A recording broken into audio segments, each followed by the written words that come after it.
ओम गुरुर्ब्रह्मा गुरुर्विष्णुः गुरुर्देवो महेश्वरः गुरुः साक्षात् परं ब्रह्म तस्मै श्री गुरवे नमः। श्री गुरुचरणारविन्दाभ्यां नमः। ओम गंगणपतये नमः। ओम स्वस्तिः प्रजाभ्यः परिपालयन्तां न्यायेन मार्गेण महिषाः। गोब्राह्मणेभ्यः शुभमस्तु नित्यं लोकाः समस्ताः सुखिनो भवन्तु। ओम शांति शांति शांति। हमारे देश के लोकप्रिय प्रधानमंत्री आदरणीय श्री नरेंद्र मोदी जी को मेरा और हमारे पंडित और विद्वान वर्गों का तरफ से अत्यंत प्रेमपूर्वक नमस्कार।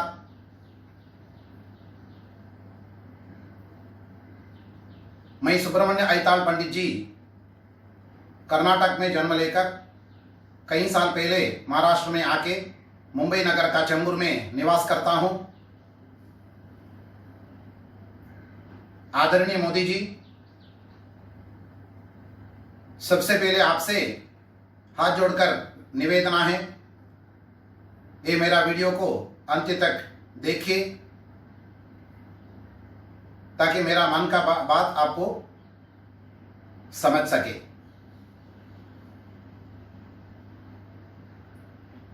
सम्माननीय मोदी जी, हम सबका मन का बात आपका सामने रखूं उससे पहले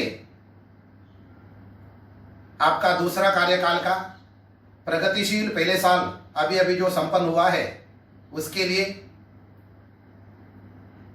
मैं आपको बहुत बहुत बधाई देता हूं और ये आशा करता हूं आगे का 4 साल भी आपका अत्यंत सफलतापूर्वक हो और यशस्वी रहे करके भगवान से भी प्रार्थना करता हूं।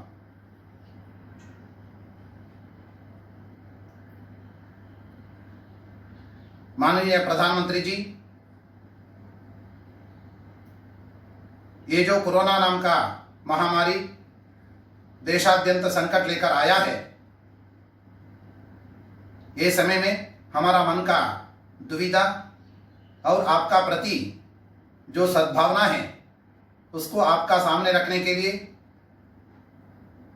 ये वीडियो का जरिए से एक छोटा सा कोशिश कर रहा हूं।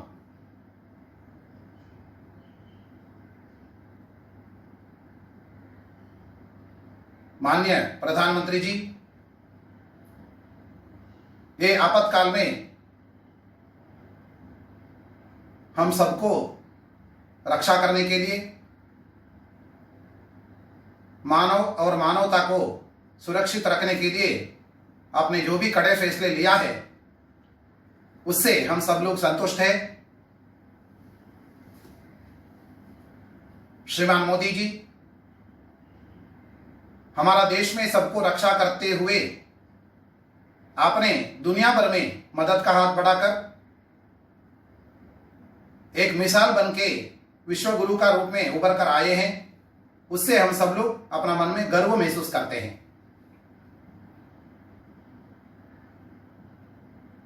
आपका ये 6 साल का जो कार्यकाल में जो भी ऐतिहासिक देश हित फैसला आपने लिया है, उसका अलावा कोरोना आने के बाद जो भी अच्छे कदम आपने लिया है उससे हम सब लोग अत्यंत संतुष्ट हैं। आपका सभी काम प्रशंसनीय है। आदरणीय मोदी जी, आपके लिए अगर एक उदाहरण ढूंढने का कोशिश करेगा तो मिलना बहुत ही मुश्किल है, ये मेरा मानना है। वो इसलिए कि गगनम गगनाकारम सागर सागरोपमः राम रावणयोर युद्धम राम रावणयोरिवा करके जानकार बताते हैं। गगन के लिए उदाहरण ढूंढना है तो गगन ही उदाहरण है, उसके लिए दूसरा उदाहरण नहीं हो सकते हैं। सागर के लिए उदाहरण बताना है तो सागर ही उदाहरण है, दूसरा कोई उदाहरण है ही नहीं है। भगवान श्री राम जी और रावण का युद्ध के लिए उदाहरण बताना हो तो सिर्फ वही युद्ध उदाहरण है, दूसरा कोई युद्ध ऐसा हुआ नहीं है। बिल्कुल वैसे ही नरेंद्र मोदी जी के लिए अगर उदाहरण ढूंढना है, नरेंद्र मोदी जी ही उदाहरण हो सकते हैं, दूसरा कोई मेरा हिसाब से नहीं हो सकते हैं श्रीमान।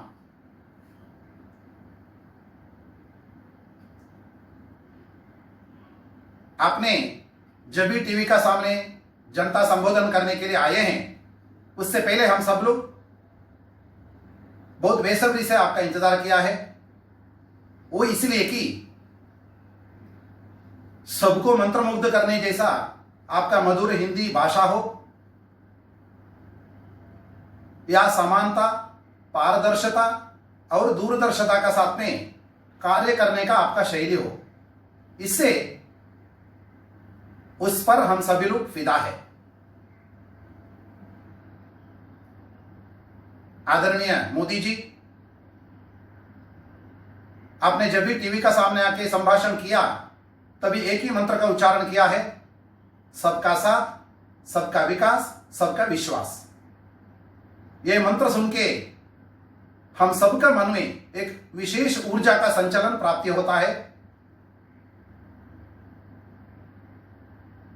जब भी ये मंत्र मैं सुनता हूं, मेरा मन में एक पुराण का एक कथा याद आता है।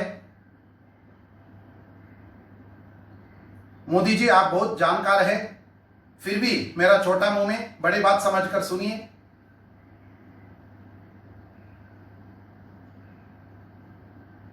त्रेता युग का अंत का समय में श्री राम जी का अवतार खत्म होने के लिए कुछ ही फल बाकी था। तभी हनुमान जी ने अत्यंत चिंताक्रांत हो गया, क्योंकि आगे मेरा क्या होगा करके। राम जी का बिना हनुमान जी का जीवन अधूरा है।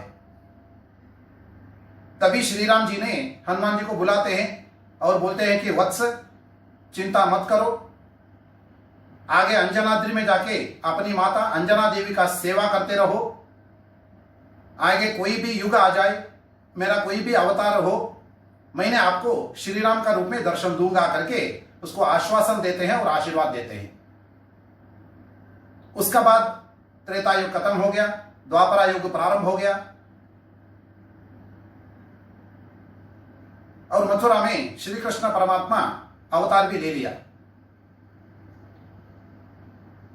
अवतार लेकर कुछ समय पश्चात श्री कृष्ण परमात्मा हनुमान जी को याद किया। याद करने के बाद भगवान भक्त का पास जाने का समय नहीं है, लेकिन भक्त भगवान का पास आना चाहिए। इसीलिए श्री कृष्ण परमात्मा नारद जी को बुलाकर बोलते हैं कि हमारा भक्त हनुमान जी को लेकर आओ करके। जैसे ही नारद जी अंजनाद्रि में पहुंचा, वहां पर हनुमान जी राम ध्यान में निरत था। राम ध्यान करने वालों को भंग करना अत्यंत पापदायक है, ये नारद जी जानते हैं। इसलिए उन्होंने श्री राम, जय जय राम नाम का उच्चारण करते, भजन करते चले आया।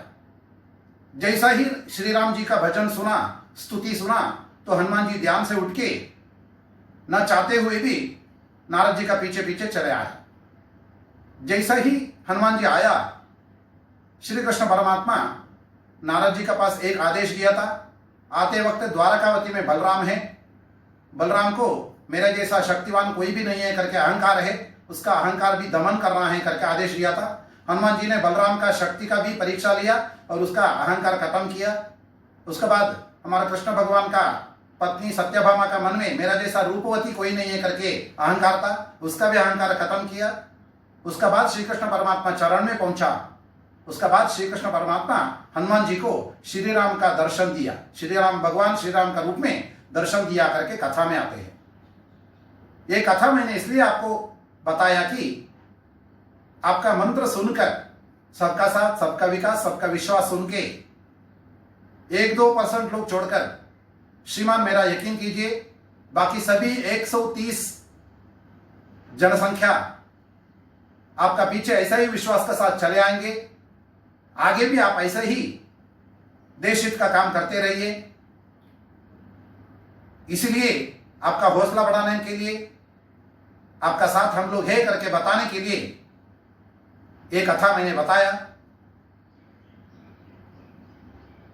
अभी प्रस्तुत विषय में मैं आता हूं। मोदी जी, ये कोरोना संकट के समय में हमारा मंदिर, मठ और हमारा पूजा पाठ सभी बंद है।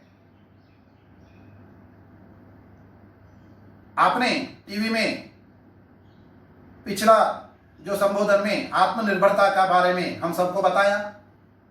अपने को आत्मनिर्भरता पालने के लिए कर्म करना जरूरी है मोदी जी। कर्म करने के लिए ये जो कर्म है धर्म का साथ जुड़ा हुआ है। हमारा धर्म जो है पूजा पाठ और विधि विधान का साथ जुड़ा हुआ है। ये सभी फिलहाल बंद है।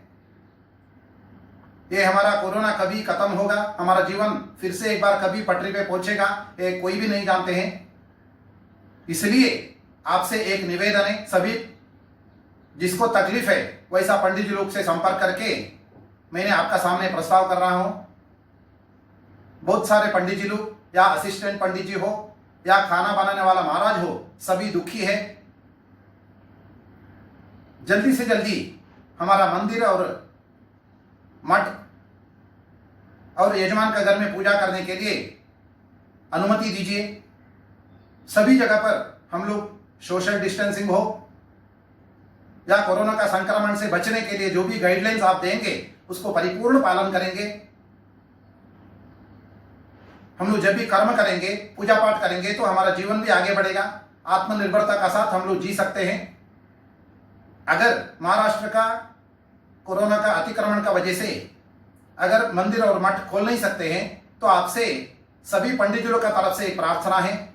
श्रीमान मोदी जी, जिस पंडित जी को कष्ट है, जिस असिस्टेंट पंडित जी को कष्ट है, जिस खाना बनाने वाला, प्रसाद बनाने वाला महाराज जो को कष्ट है, उसका कष्ट के लिए कुछ सहायता धन का घोषित कीजिए। हमारा गवर्नमेंट का तरफ से उनके लिए कुछ मदद कीजिए। ये मेरा करबंद निवेदन है।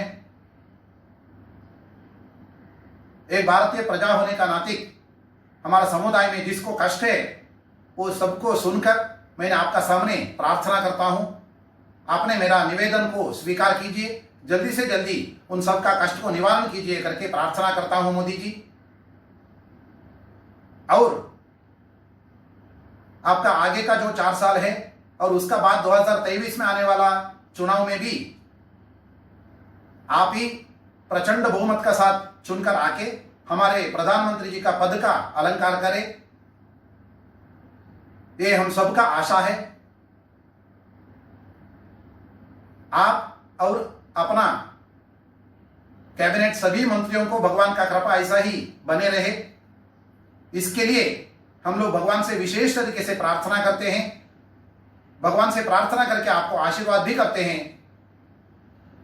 ओम यावदादित्यस्तपति यावद्भ्राजति चंद्रमाः यावद्वायुः प्रवायति तावज्जीवजया जया येन केन प्रकारेण कोहिनामनुजीवति परेषामुपकारार्थं यज्जीवति स जीवति एतां वैश्वानरीं सर्वदेवान् नमोऽस्तुते।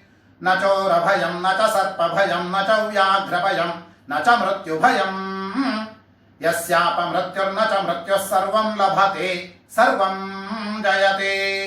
ओम शांति शांति शांति। हरि ओम। बहुत बहुत धन्यवाद मोदी जी। जय हिंद, जय भारत।